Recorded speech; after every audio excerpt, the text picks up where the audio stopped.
әйелдердің іші шығып кетуіне мына 7 жағдай себеп болады.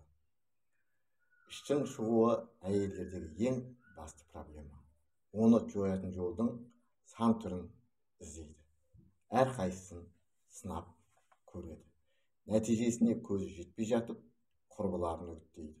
Өйткені екі әйелдің басы қосылғанда толып кеткендерін сөз етеді. Арықтау үшін қандай әдісті қолданып жүргенін де жасырмайды. Десе де толықтық жасқа, генге, мінезге байланысты болады. Ал өзі арық, бірақ іші шығып кеткен мүсінше, ол ненің белгісі? Іштің шығуына не себеп болады? Бұл туралы білгіңіз келсе, төмендегі видеоны міндетті түрде аяғына дейін көріңіз. Ұнаса да, ұнамаса да тіркеліңіз, лайк басыңыз, коммент жазыңыз, жақын жуық жора жолдасыңызбен бөлісіңіз. Қоңыраушанды басып қоюды ұмытпаңыз.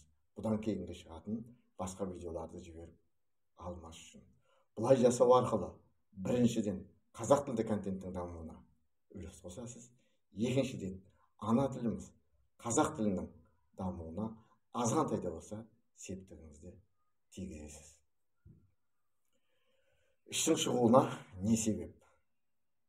Іштің шығуына іштің бұлшық етінің әлсіздігі, зат алмасудың нашарлығы, жүріс-тұрыстың аздығы, дұрыс тамақтанбау, жас қосу, стресс, ұйқының бұзылуы себеп болады. Біздің бүгінгі қозғап отырған тақырыбымыз өте маңызды. Әрі үш әйелдің жанын жеп жүрген проблема.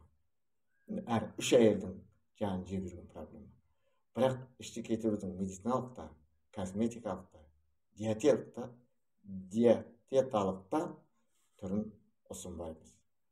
Кез келгеніміздің қолымыздан келетін, қалтамыз көтеретін, денсаулығымызға да, сұлулығымызға да пайдалы кеңестерге назарымызды аудартамыз.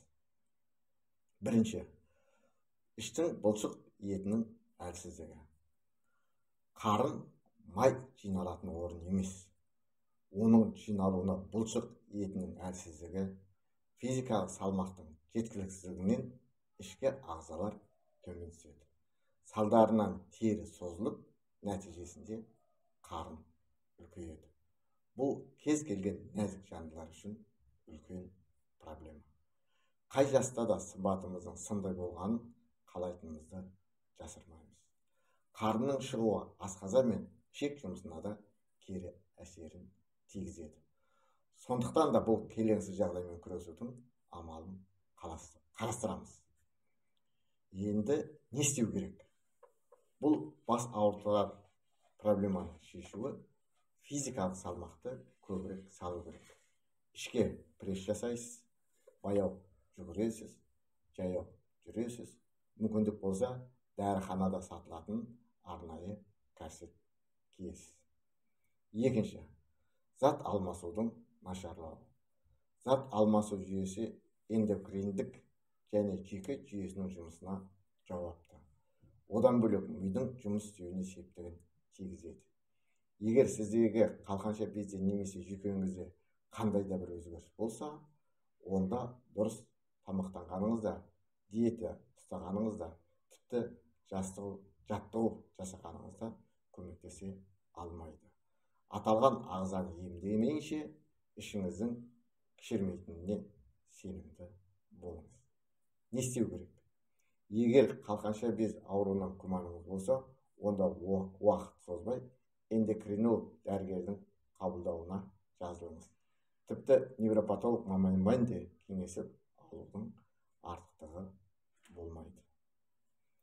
Үшінші, жүріс-тұрыстың аздығы. Байқасаңыздар, күні ұзақ бір орында отыратындардың, көлік, әсіресе ұзақ жолға жүретін еркектердің, көлік жүргізетіндердің қарны шамадан артық өсіп кетеді. Қарнының үлкендігі майға нан жағып жеп жата қалатын жандарды елестететіні анық. Сондықтан да танымайтын адамның ойында ашкөз деген атты арқаламау үшін қозғалысты көбейтіңіз. Не істеу керек? өте қарапайым. Ішті қалпына келтіру үшін сізге 7-10 күн жетеді. Таңертең ұйқыдан тұра салысымен 1 стакан жылы су ішіп, 15-20 минут жайып жүріңіз. Қарама қарсы душ қабылдаңыз. Сосын ішке пресс жасап алып, 1 сағаттан соң таңғы асқа отырыңыз. Міне осы кеңесті үзбей әрі уақытылы жүргізсеңіз, өзіңіз ойлаған сұлу мүсіннің иесі боласыз. 4-ші, дұрыс тамақтанбау. Егер сіз тамақтану мәзіріңіздегі ыстық шоколад пен май жағылған тоқашты алып тастасаңыз, бірінші проблемаңыз шешіледі. Өйткені бұлай тамақтану ағзаның дұрыс жұмыс істеуіне кедергі келтіреді де, нәтижесінде ішіңіз үлкейіп, денсаулығыңыз нашарлайды. Біздің дұрыс тамақтану дегеніміз майды, ақуыз бен көмірсуді бірде 4,5 көлемінде қабылдау. Тап осы сәйкестіктің сіздің дұрыс тамақтанғаныңызды айғақтайды. Мына май 1, ақуыз 1, көмірсу 4,5 болып тұр сонда.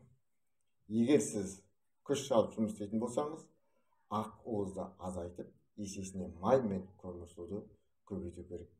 Сондықтан да денсаулығымыздың басты қаруының тамақ екенін ескерсек, оның дұрыс уақытылы әрі құнарлы болғанына да көңіл бөлуіміз керек. Тамақтану мәзіріңізді май, ақуыз, көмірсу, жасынып, дәрумендер мен минералды заттармен толықтырыңыз. Егер сізге дұрыс тамақтану кестесін құру қиындық туындаса, онда диетолог маманның көмегіне жүгініңіз.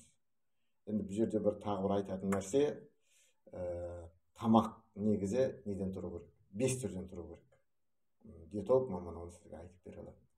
5 цвет болу керек та. Мысалы, қызыл, ақ, көк деген сияқты. 5-ші, жас қосу. Адам жыл сайын 1 жас қосады. Тәніміз бен терімізде де өзгеріс болады. Жас ұлғайған сайын қалқанша бездің жұмысы нашарлайды. Эстрогеннің көлемі азаяды. Әсіресе қимыл қозғалысы көп әйелдердің қуаты кемейді де, қарны шыға бастайды. Одан бөлек климакс басталғанда да әйелдердің іші қатты өзгеріске ұшырайды. Бұл түсінікті жағдай. Етеккірдің үсілісі кейбір гормондардың бөлуіне кері әсер етеді. Тәбеті де өзгеріп, тәттіге құмарта бастайды. Бірақ ішті кетіру үшін диета ұстау, ашыққа отыру өте қате шешім. Бұл әдіспен керісінше сұлулығыңызды құртып аласыз. Нәтижесінде ұйқысыздық, теңселу, тері ауруларына шалдығасыз. 6-ші, стресс. Көтеріңкі, көңіл-күй мен болашаққа деген сенімділік. Әдемі мүсіннің кепілі. Ал мазасыздық пен стресс іштің шығуына себепші болады екен. Бұндай жағдайда кейбіреулер салмақ тастағанымен іші сол қалпы қалады. Ал жағдай тұрақталған соң жоғалтқан салмағын қайта жинап алады. Стресс кезінде адам ағзасындағы кортизол гормоны белсенді түрде бөлінеді. Нәтижесінде майдың бәрі қары мен желкеге жиналады. 7-ші, ұйқының бұзылуы. Ұйқының қанбауы мен көп ұйықтау салмақтың артуына әрі іштің шығуына ықпал етеді. Дені сау адам 8 сағат ұйықтау керек. Егер сіз 10-12 сағат ұйықтайтын болсаңыз, онда іштегі жиналма маймен күресіп күніңіз. Егер сіз 10-12 сағат ұйықтайтын болсаңыз, онда іштегі жиналған маймен күреспен күніңіз өтеді. Ал 4-5 сағат ұйқы кортизолдың бөлінуін жеделдетіп, стресске шалдықтырады. Сондықтан да ғалымдардың ең тиімді деп тапқан 8 сағаттық ұйқысын қанағат етіп, саулығыңызды сақтауға кеңес береміз. Сіздерге пайдалы ақпарат бердік деп ойлаймыз. Егер де қан неге қойылады және де оны сұйылтудың жолдарын білгіңіз келсе, дәл қазір келесі видеоға өтіңіз.